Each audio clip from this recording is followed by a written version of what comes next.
भारतीय अर्थव्यवस्था।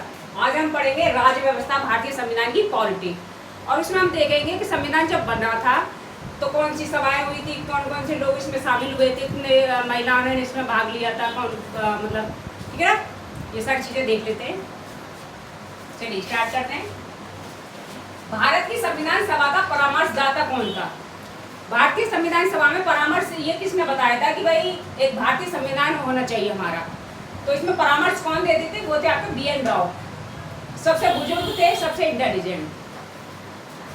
अधिनियम जिसके द्वारा ब्रिटिश संसद ने चाय और चीन के साथ व्यापार को छोड़कर के ईस्ट इंडिया कंपनी के साथ व्यापारिक एकाधिकार को समाप्त कर दिया।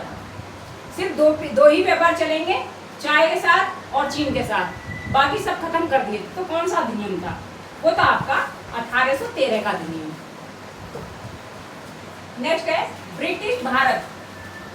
1837 में भारतीय राष्ट्रीय कांग्रेस का मंत्रिमंडल नहीं बना था। कहाँ पे? बंगाल और पंजाब में। बंगाल और पंजाब में नहीं बना था, ठीक है। अधिनियम जिसके द्वारा भारत परिषद, इंडिया काउंसिल जिसे कहते हैं, को समाप्त कर दिया गया था। ये था अधिनियम आपका 1935 के द्वारा। इसमें नए अधिनियम लागू हो गए थे, जैसे महिला भी चुनाव दे सकती है, आर्थिक व्यवस्थाएं अच्छी होने लगी थी, ठीक। 1773 के रेगुलेटिंग एक्ट के तहत बंगाल का प्रथम गवर्नर कौन था? ये थे वारेन हेस्टिंग। और बने कब थे ये बने थे 1774 में पहली बार।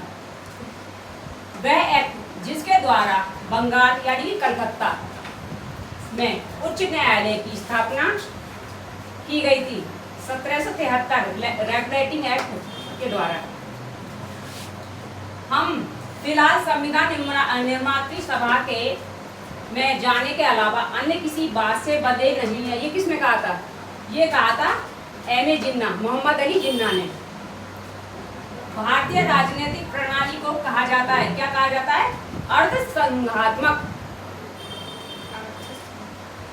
1935 के अधिनियम के तहत कराए गए विधानसभा चुनाव में कांग्रेस ने पूर्ण बहुमत नहीं प्राप्त किया था। ये आपको पंजाब नहीं किया था, बंगाल में, ठीक है।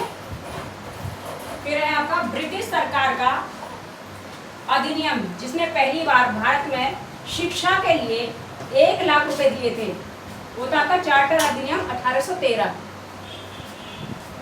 भारतवासियों को अपने देश के प्रशासन में कुछ हिस्सा लेना संभव बनाने वाला अधिनियम कौन सा है? यह है आर्टिकल 1833।